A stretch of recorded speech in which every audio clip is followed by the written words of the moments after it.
let's do it. So welcome, everybody. Welcome to our 7th installment of this fantastic series, which we aptly refer to as WRJ Women Act. This has been an incredible webinar series that we've been running through WRJ, and it's such a privilege to be on today's session with our incredible panelists and with all of you. So my name is Shelley Nicely-Groff. I have the privilege of serving on the WRJ Executive Committee. I also have the privilege of serving on the URJ North American Board, and in particular as the North American Camping Chair and Youth Lay Leader. And I'm very intentionally using the word privilege because it really is that, and to have the opportunity to bring together multiple arms of this incredible movement that is the reform movement is really extraordinary.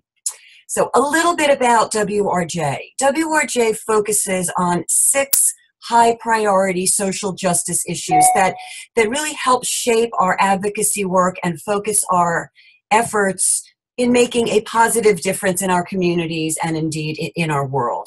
These 6 issues include pay equity, violence against women, women's health and reproductive rights, economic justice, Israel, and immigration reform.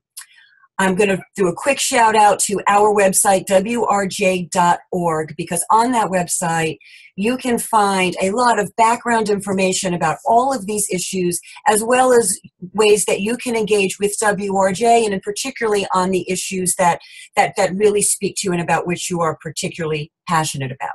So within our WRJ Women Act webinar series, we've been able to discuss many aspects of all of these issues, including Supreme Court cases, women's health programming, pending legislation around immigration reform, the current state of reproductive rights in our country, and human trafficking in the United States, among many other things. Yet, last February, when the shooting occurred in Parkland, Florida, and when gun violence prevention became the issue of the moment, WRJ stood up with the rest of our movement to take the necessary and immediate action on this topic. Because although the 6 areas that I reiterated before are the areas that we'd identify, the reality is that WRJ has to be nimble and agile in order to work together with the other arms of our movement to respond when things happen that require these kinds of quick pivoting and nimble and agile responses. And so that is exactly what we did. And I think the way that WRJ and NFTY and URJ and the Religious Action Center all banded together to take the lead from our extraordinary teams and work as a movement to make an impact on this important issue, I think really demonstrates so aptly the strength and the power of being part of a movement. And it's such a privilege to have a part in this work. On this particular issue, on gun violence prevention, WRJ has been repeatedly advocating for gun safety laws for a very long time. In fact, the first statement issued by WRJ was in 1967. And there have been 7 statements issued since then, the most recent of which occurred after the tragic events in Parkland, Florida. So now I'm going to turn to Allie to sort of add to this background and to talk a little about the logistics of how we're going to run the webinar today. Thank you so much, Shelley. I am Allison Mallinger. I'm the Advocacy and Communications Associate for WRJ. So just thank you so much, Shelley, for an introduction of how WRJ is talking about this topic. So again, after the taking of 17 innocent lives in the shooting in Parkland, Florida, youth and their allies, including WRJ women across North America, took to the streets for March for Our Lives. So on today's webinar, we want to talk about how we can continue this momentum on gun violence prevention and talk about real-time action steps in order to successfully partner with our youth in order to make this world a safer place. So shortly after I'm finished, you'll hear from both Zoe Terner and Logan Zinman Gerber, our 2 speakers for this call. After their presentation, we'll have a short time for question and answer, but if you have any questions throughout the session or have any logistical questions, feel free to use the Q&A box, which is in your top toolbar, or the chat function. Thank you so much, and I'll turn it back to Shelley. Thank you. So thank you, Allie. I want to just briefly introduce our 2 speakers today. We're just thrilled that they could both join us. I'm going to start with Zoe Terner. Zoe is a member of Temple Sinai of Palm Beach County and Delray Beach, Florida. She is the 2018 to 2019 Social Action Vice President of NFTY, a very important job, and Zoe, we're thrilled that you are taking that on. Zoe's an alumna of the URJ Coots Camp, and she's going to attend University of Florida, go Gators, this upcoming fall, where she plans to study religion and political science. She is a proud South Floridian, as I have to say, am I? And she has had the opportunity to go both to our Florida state capitol, which is in Tallahassee, and to our nation's capital in Washington, D.C., to fight for gun violence prevention. In Zoe's free time, if she has any, you can find her at local protests wearing her lucky Rosie the Riveter socks. And Zoe, I would love to see those socks someday when you get a chance. Our second panelist is Logan Zinman Gerber. Logan is the national teen campaign organizer for our reform movement. She works with high school students and college students on our gun violence prevention strategy. Logan's an alumna of the University of Wisconsin and the University of Chicago. She started her career working for Ceasefire, the Joyce Foundation, and Chicago Public Schools, and we have been really blessed to have her with us at the Reform Movement for the last 7 years, working as the NFTY Chicago director. So you can see it's really a treat to have both of our speakers with us today. And with that, I'm now going to turn it over to Zoe to begin our presentation. Thank you so much, Shelley, and thank you to all of you for joining today and identifying gun violence prevention as an issue that's important to you. Without you, we have no change and we have mobilization, and so really my deepest thanks. Again, I'm Zoe Terner, and I'm the incoming NFTY Social Action Vice President, as well as the outgoing NFTY Southern Tropical Region Social Action Vice President. I'm from Lake Worth, Florida, which is about 30 minutes away from Parkland, Florida. For anyone unfamiliar with that Florida geography. And that is also largely how I got involved in this work. The day of the shooting on February 14th, I vividly remember I didn't even really know what was going on yet. And I started getting flooded with calls and texts from my friends, members of my region, asking about our friends from Party, the Temple Youth Group in Parkland, and asking if I knew if they were okay, asking if I knew if they were alive or dead. And when I ran to be on regional board of a Jewish youth group, essentially, this wasn't something I ever imagined would be a part of my job, and I don't think it's something that ever should have had to be a part of my job or any other team or anyone else. That day, I decided that this was my life's work, and that I was prepared to dedicating the rest of my life to making sure that nothing like this ever happens again, or that we're able to minimize it as much as possible, as is our moral obligation. So really, again, thank you for joining me in this work. Like Shelley mentioned, I've had the opportunity to engage in a number of different things to try and achieve this end and this goal. I was lucky enough to be invited to join my friends from Congregation Kol Tikva in Parkland, Florida, which houses Party, which is the TYG that I was talking about, to join them in Tallahassee to lobby our state legislature. We took an 8-hour bus ride. It was a really whirlwind trip. I didn't know I was going until like the day before. And we didn't even realize, or at least I didn't, the magnitude of what was going on until we arrived. That day, the news that students from Stoneman Douglas and from Parkland were going to Tallahassee was everywhere. And we had no idea that would be the effect as we were going up on that bus ride. When we finally arrived in Tallahassee, we got off the bus and we were standing on the steps of the Capitol, wearing our Parkland Strong shirts and holding up our big signs to take a picture for ourselves. Like the moms who were on the trip were taking pictures with their iPhones. And all of a sudden, from every corner of the street came running out reporters and journalists and photographers, Associated Press, CNN, BBC, like you name it. They were everywhere surrounding us. And later, the same picture that I have that was taken like on my iPhone, my parents sent me a screenshot of it on CNN next to Wolf Blitzer, which you can see on the slide here. And when I got off that bus, I had no idea how huge this was going to be, or how far-reaching, or how many people this would touch. And I really feel so grateful and so honored to have been able to be a part of this movement and to continue to engage in this fight. While we were on Capitol Hill, we had a number of different experiences, both positive and unfortunately a little negative. We were met with some warm receptions. Many senators and representatives greeted us with hugs and with tears, cried as we told our stories, talked about their own experiences as a parent, or engaging within the public school system and school safety. And others didn't listen to us as much.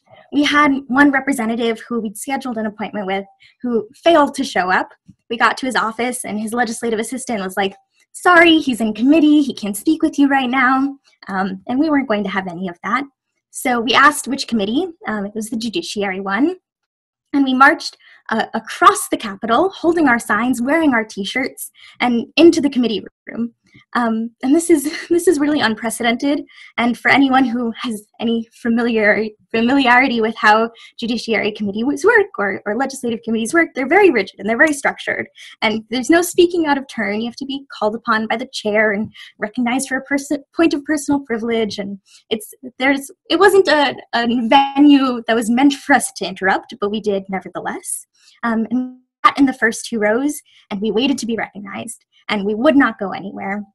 And finally, the chair did recognize us, and he allowed 2 of us to speak, 2 students within our group who go to Stoneman Douglas. They got up and they shared their stories, and they called out by name the committee member, the legislator who had failed to keep his appointment with us.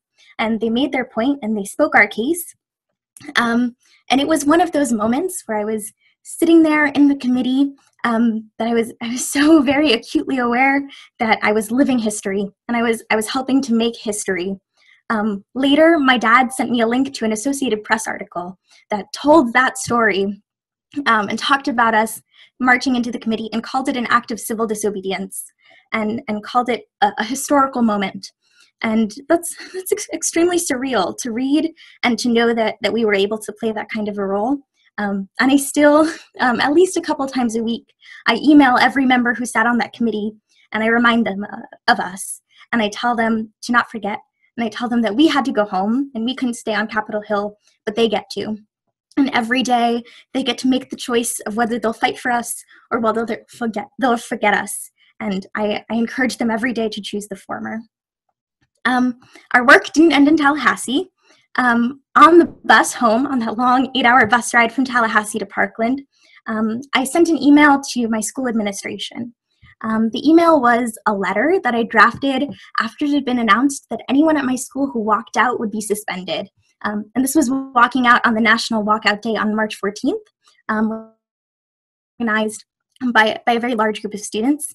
People were walking out on March 14th at 10 a.m. for 17 minutes as a call to action and to show Congress that we didn't feel safe in our schools, and so we were walking out of them.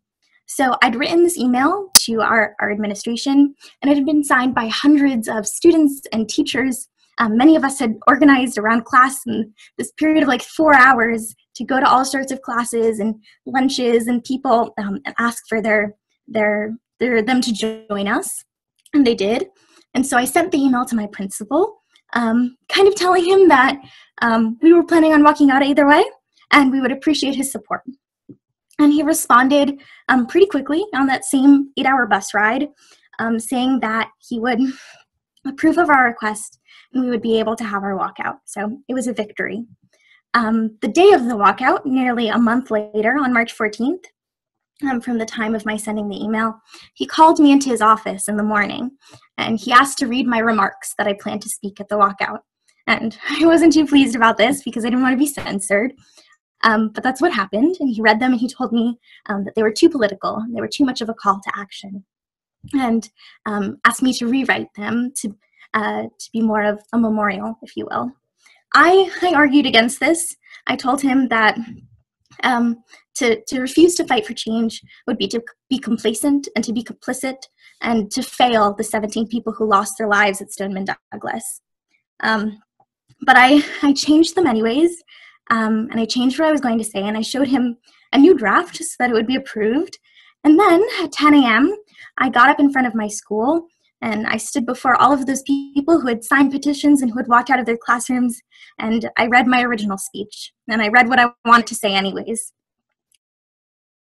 That day and the days since, I've learned that there are some things that are worth fighting for, there are some things that are worth standing up in front of hundreds of people for, and doing something that maybe you're not supposed to do, because it's just more important than that, and because you just believe in it more than that.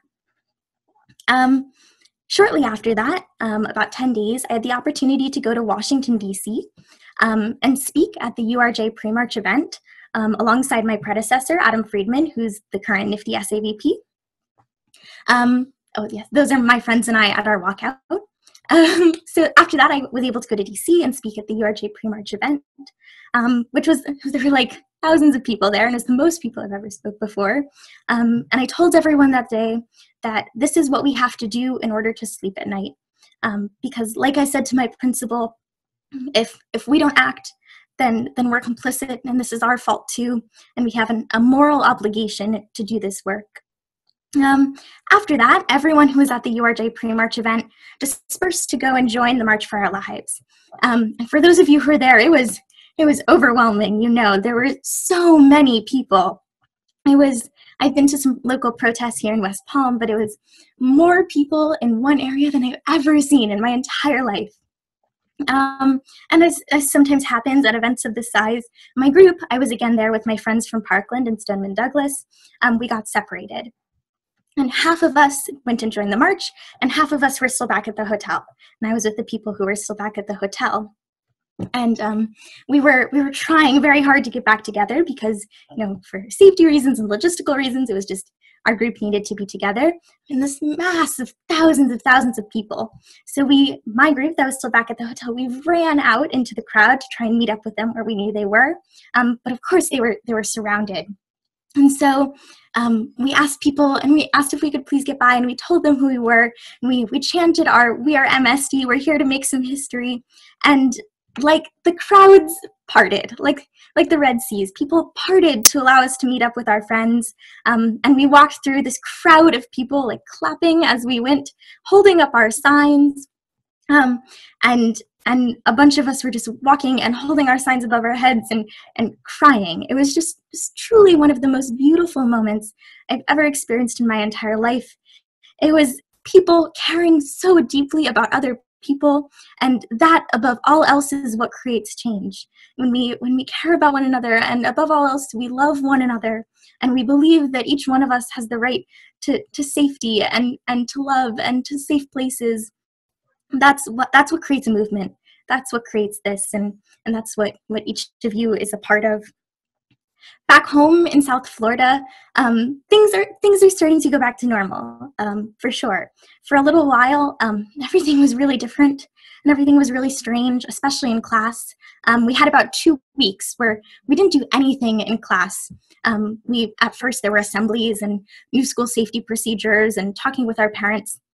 And then when we finally did go back to class, there was a lot of just sitting around and talking and staring at each other. And, it was a really weird experience in a lot of ways. These people, I go to a pretty small school, I know everyone, and people who I had been adamantly arguing with in government classes and history classes for years, we were suddenly all agreeing and all experiencing this shared trauma. And just knowing that we needed something to change, and knowing the way things were wasn't acceptable. But now we definitely have class again, and we definitely take tests and exams, and it's not on the news all the time anymore. I don't see my friends or myself on CNN every single day. But what hasn't changed, but what has changed is us. Even once the media forgets, and even once society at large forgets, we won't ever, and I don't believe my generation will ever. This is now a defining part of who we are, and our character as people and as American citizens, and that doesn't go away. That doesn't change. And we still, myself and I know many others, when we walk into a classroom, the first thing we do is look for where we could hide. And even once the media stops talking about that, we never stop looking, and we never stop wondering what would happen, or if we would call our parents, or if we would be okay. That doesn't go away. And so my biggest ask of each of you is that you don't go away either. And that you continue to be here as you have been for the teens and young people in your community who are organizing around this and becoming advocates around this. Don't stop listening. Don't stop asking them to share their voices, to rise up, to make a difference, and really supporting them in all the ways that you can, every day that you can, because that it truly means the world. And like I said, when people care about other people, that's when we see real change. Even more specifically, I'd love to encourage you to start thinking about June 2nd, which is a day that we as a movement organize again around the issue of gun violence prevention. It happens to be a Saturday, so you may already be at your congregations for various reasons and meetings and groups. So starting to think about how you, as a congregation and as a community, can again bring up the issue of gun violence prevention on June 2nd would be incredible. We appreciate your support in every way that you can give it, in your partnership. And I believe that each of you can change the world. We just have to do it together. So thank you so much, and thank you for having me. Zoe, thank you so much for sharing your story and your feelings so fully, so authentically, and we're not going away. We are not going away. Thank you. Logan, please. Thanks. It's hard to follow Zoe and that really lovely introduction. That might have been the nicest introduction I've ever received. Thank you, Shelley. So I am thrilled to be stepping into the role of National Teen Campaign Organizer for the Reform Movement. My work before working for NFTY, as a graduate student, I worked for Ceasefire, training youth organizers to run peace marches to take back their streets from gang and gun violence, and then also for the Joyce Foundation as a gun violence prevention intern. So I spent a lot of time both looking at research and talking to youth who were really involved in this work for a very long time here in Chicago, which is one of the hubs for gun violence in the world. And in NFTY Chicago, we started working on gun violence prevention the week after Sandy Hook, and my teens were part of the group that helped launch the national NFTY gun violence prevention campaign the following year. So this role has really brought together my personal experience, my professional experience, my passions in a way that I didn't think was possible, and I'm very humbled to be doing this work with some of our amazing, amazing youth and really taking the lead from them. So it's my job to work with our youth leaders and help channel their passion and energy into a gun violence prevention strategy for the movement.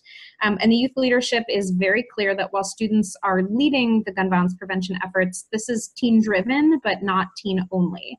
And they see the source of our power in the strength of our congregations and our movement that's millions of people strong.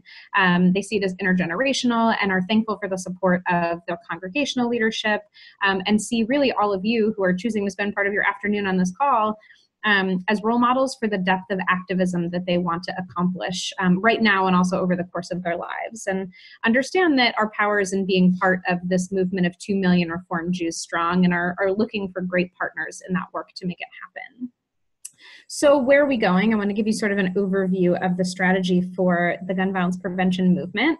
It aims to follow our young people's lead and engage our entire movement in work that decreases the number of gun deaths in America. And in the strategies that I'll share with you, you'll see that there's a variety of ways for anyone in our movement to make their voice heard. And it allows the campaign to harness the power of all of those 2 million Reformed Jews behind the vision of our youth leaders. So first is civic engagement.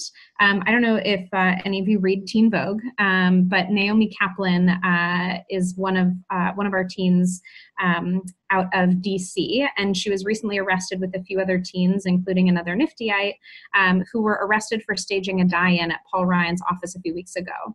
And she said, when those in charge don't listen to what their constituents want, it's unfair that they face no repercussions. So gun violence prevention is actually one of the top issues that young voters care about in selecting candidates to vote for. Increasing young voter participation is really critical to electing leaders who are going to act to reduce gun violence. There are 35 Senate seats, 435 House of Representatives seats, and over 6,000 state legislative seats that are up for election in 2018. And historically, young voters, and I'm talking about an age range of like 18 to 29, have voted at the lowest rates of any age group. And half of eligible young voters voted in the 2016 election. And that was a presidential election year. We know the numbers are typically lower for a midterm election as well. So we aspire to raise voter turnout for first-time voters and young voters, in particular in the November elections, and also across our entire movement. Our voter registration work for teens interested in gun violence prevention has actually already begun. In April, we worked, some RAC staff worked with high school leaders in NFTY and SAR to host voter registration drives in conjunction with educational programs during NFTY events to sort of pilot what this could look like.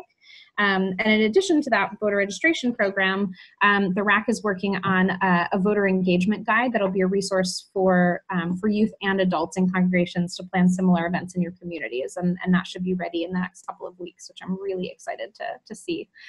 Our college student leaders are also developing a network across college campuses, both to educate each other about gun violence issues that affect their campuses that are kind of unique, like concealed carry at universities, and also to communicate best practices and share resources as they ramp up voter registration and gun violence prevention work on their campuses.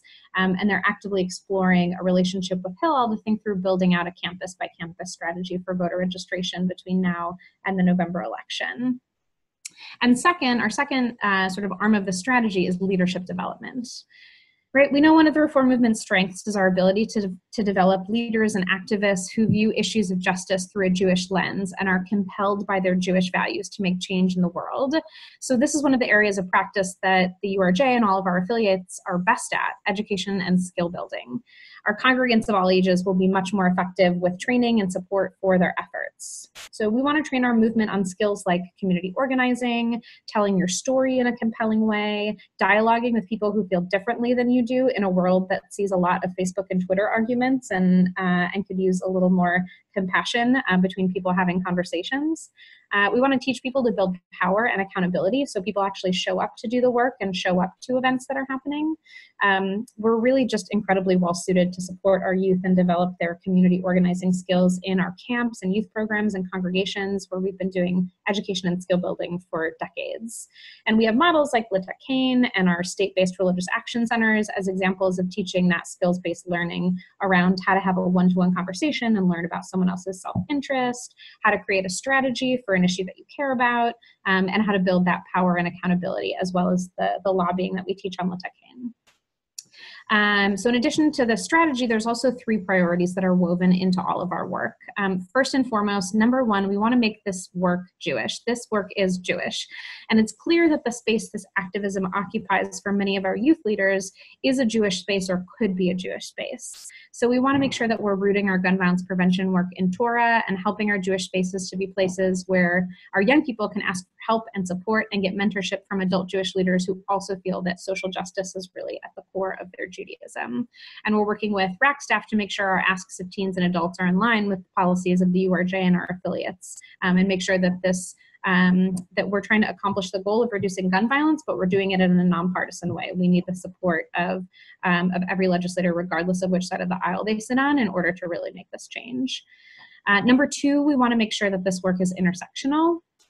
The gun death rate for Black children and teens is nearly 4 times what it is for white children and teens, and more than 8 times what it is for Asian and Pacific Islander children. Our movement has a history of partnering with communities of color in our social justice efforts, and our gun violence prevention work should be intersectional and address all forms of gun violence, including handgun violence and suicide, which is actually a larger percentage of gun deaths in the US. So we're working to build national partnerships with organizations working on issues of gun violence in communities of color, and establish or join a coalition of faith-based youth activist groups, that one's a tongue twister, engaged in gun violence prevention, and keep one another informed and take collective action on a national level when opportunities arise. So to take our 2 million and grow that even more across lines of faith and race. And we want to make sure that we're preparing our congregations and our youth groups and our student groups to develop grassroots coalitions in this way. It's all well and good if I have a good relationship with the NAACP, but if congregations and if youth groups aren't having that on at a grassroots level and really building those relationships and getting to know their neighbors, it's a lot harder to get this work done in communities. And so in conjunction with our leadership development goals, we want to make sure that we're sharing out best practices and examples of interfaith and interracial partnerships in synagogues and NFTY regions who model true partnership and collaboration in this work to address local issues and gun violence. And in partnership with the Audacious Hospitality team at the URJ, we want to make sure we're also deepening the inclusion of Jews of color and raise voices of Jews of color in the work of gun violence prevention in our movement. And number 3, our third priority, is that we want to make sure to keep a light on the issue of gun violence prevention. Too often after a school shooting, national attention moves on to other issues after a really short period of time. It's gotten really easy to ignore urban handgun deaths and suicides. They get little to no media coverage anymore because they're so common in America. And so following the model of the high school leaders from Parkland, the conversation about gun violence can't end until we move solutions forward. We hope to educate a wider swath of Reformed Jews about the underlying causes of gun violence and solutions in our communities and on a federal level.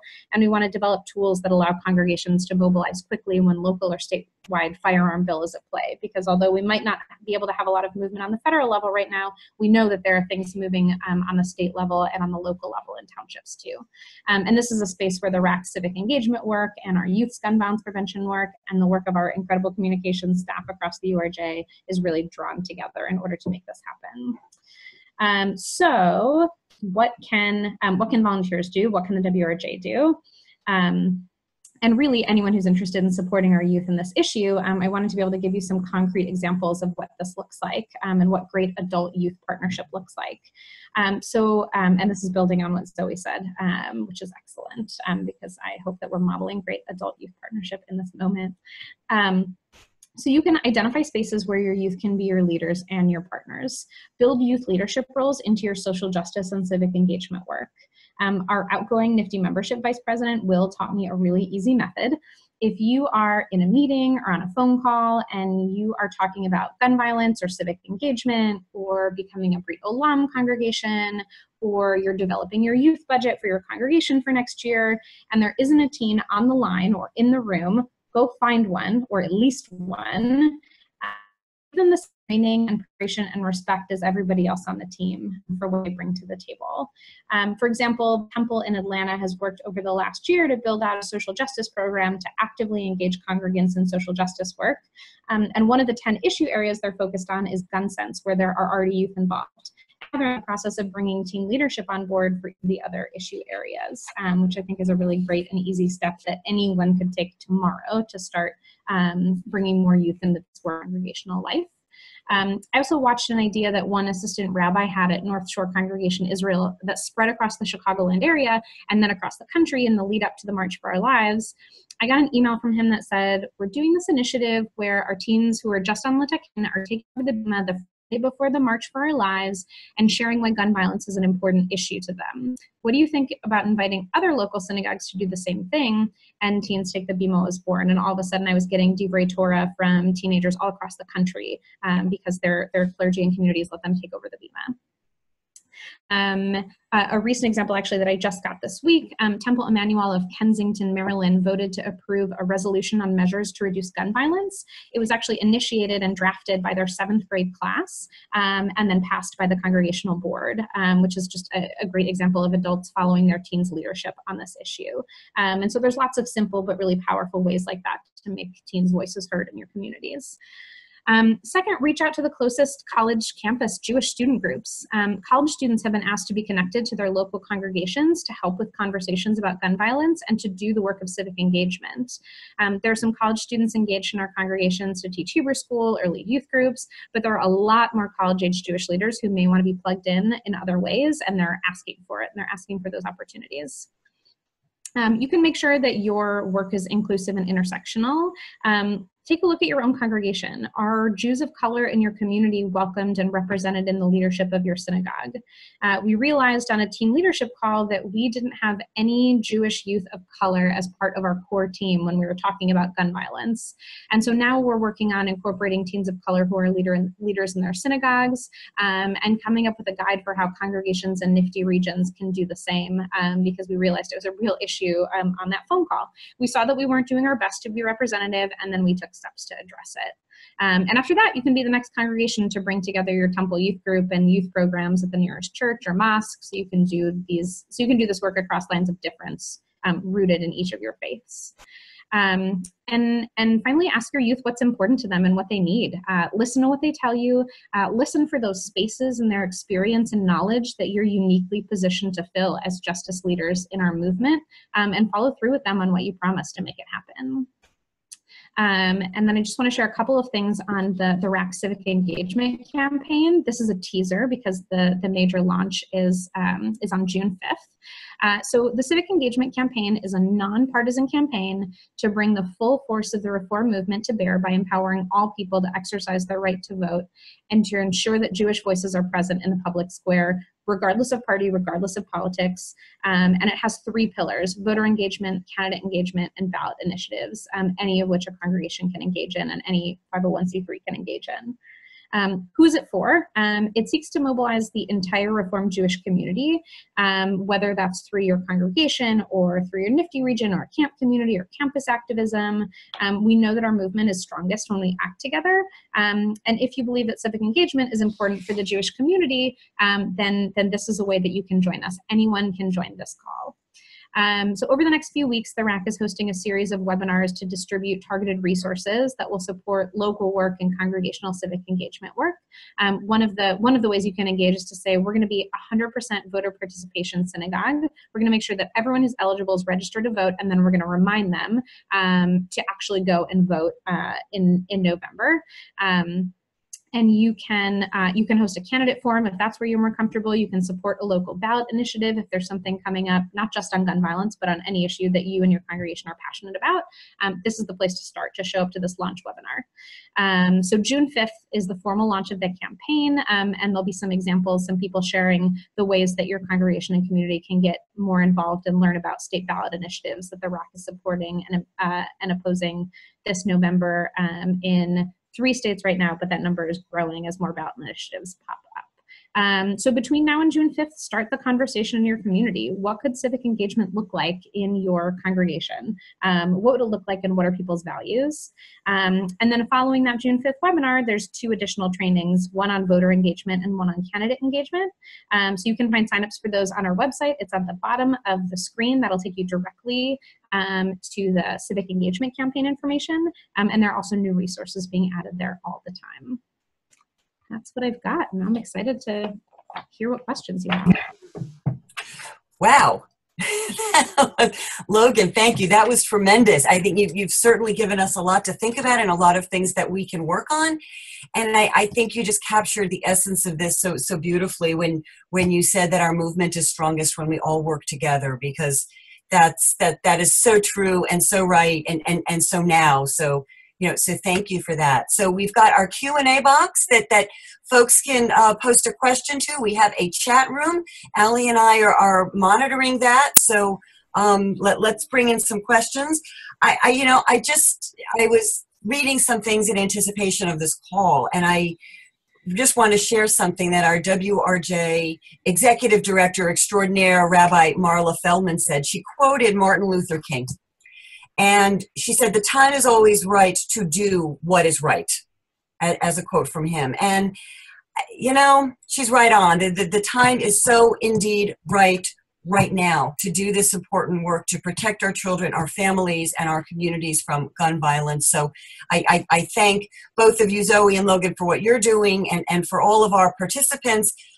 Any questions? So we've heard a lot today. Is there something that you'd like either of our panelists to elaborate on, to talk about a little bit more? Okay, so one thing that I was wondering about, so you mentioned June 2nd, and then that's kind of a special day and a special weekend. Are there particular things that people can do? For instance, is that a Wear Orange Day or a Wear Orange weekend? Should we all be wearing our orange shirts? Can we talk a little bit more about what's happening that weekend? Because that's coming up soon.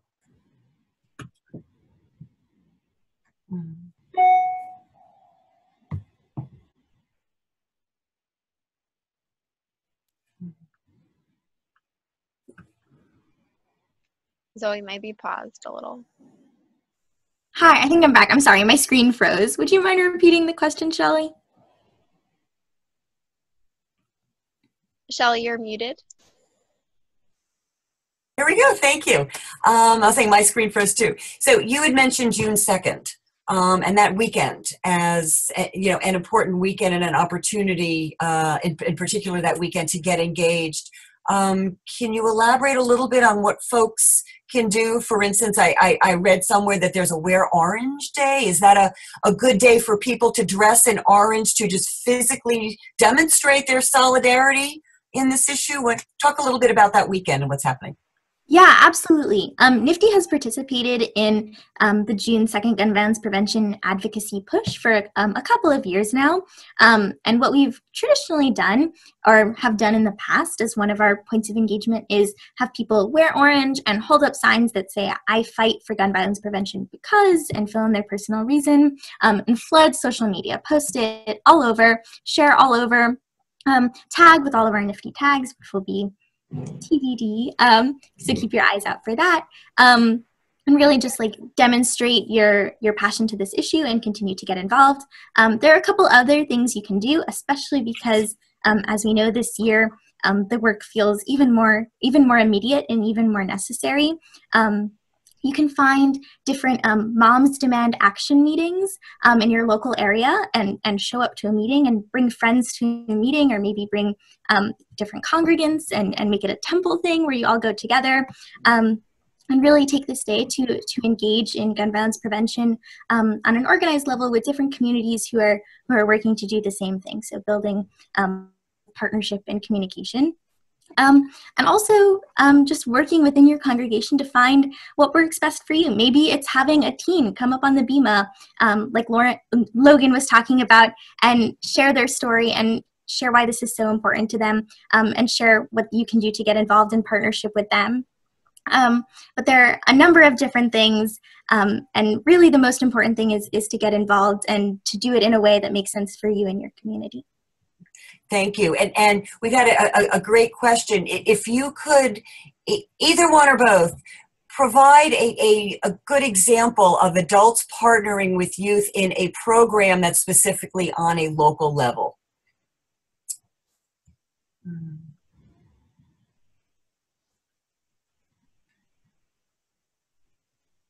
Sure, I can. So the trip that I took to Tallahassee was done in partnership, or was created by Congregation Kol Tikva in Parkland, Florida. And Congregation Kol Tikva's congregants and community members very quickly and very immediately fundraised and organized to get us a bus, and worked alongside Temple Israel in Tallahassee to get us a hotel and a room that night. And all of those adults got together faster than I can imagine and put together all of those logistical pieces, and worked with the parents of teens to make sure it was okay for them to be on the trip. And then we got up to Capitol Hill and they let teens take the lead. And we spoke to our legislators, and we shared our voices, and we did it because we were able to have that incredible partnership with the adults at Congregation Kol Tikva and Temple Israel in Tallahassee. So I think that's a really great example of this community coming together, both teens and adults, people from every walk of life, really to fight for this shared common goal. I hope I modeled a small one, which is waiting to speak until after you've given a teen an opportunity to speak. And then a particular congregational-based one on April 10th, which is the first day that Congress was back in session after the March for Our Lives events. We hosted a call-in day from across the country, although you don't have to wait for the next call-in day. You can call your legislators anytime. And we had a congregation that gathered both the youth group and adult leadership, and they all made calls together. So they felt like they all had solidarity, and they could make sure that they were covering more legislators, and be counted as having a larger voice when they called their representatives and Congress people. And I just thought that was really powerful, like everyone coming together, because it's not just taking action, but it's also building community and putting everyone in the same room together to get to know each other. And I thought that was really powerful. That is great. That is great. Do we have other questions? Okay, we have another question. So if a congregation does not have a youth group or does not have an active youth group, where can folks within that congregation, a sisterhood, a women's group, or individuals even, where can they reach out to connect with and support what our youth is leading us in?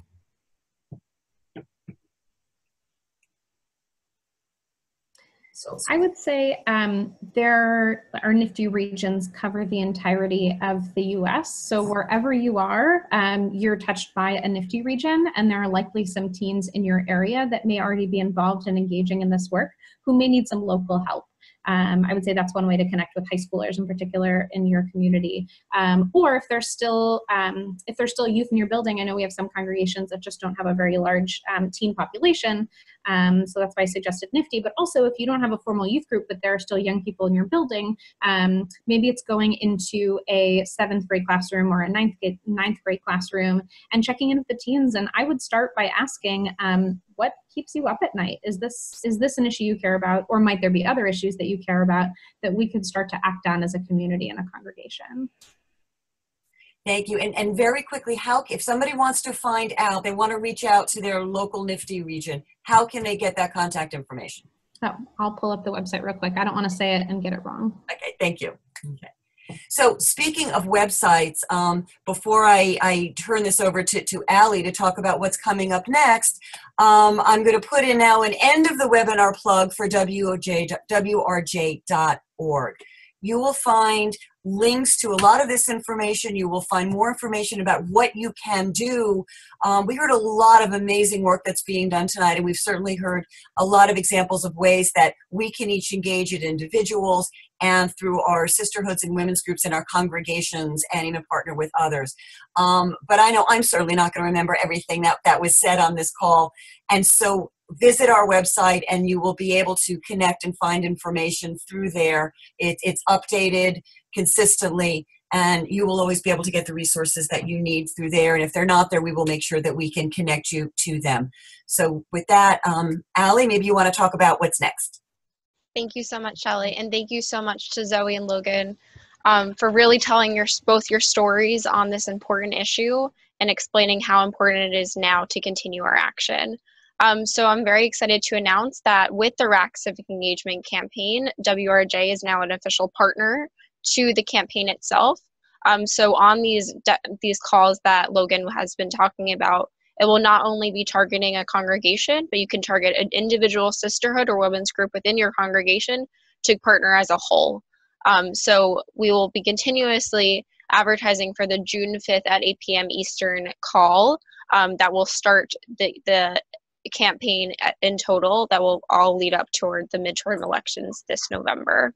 If you have any other questions regarding this session, please visit wrj.org/WomenAct. You will all receive an evaluation form tomorrow to talk about this webinar. Please fill it out. It makes my job the best it can be, and you will also receive a recording of this session. Anyone who is interested in receiving a recording of this session, it will be available on wrj.org/WomenAct. And thank you again for everyone. Okay. Thank you to our panelists. Thank you, Allie, for your work in putting this together. And thank you for all who've joined us today for spending this time with us, for investing it with us, and in particular for your support and advocacy on this important topic that is critical to all of us. Have a wonderful rest of the day. Thank you. Thank you.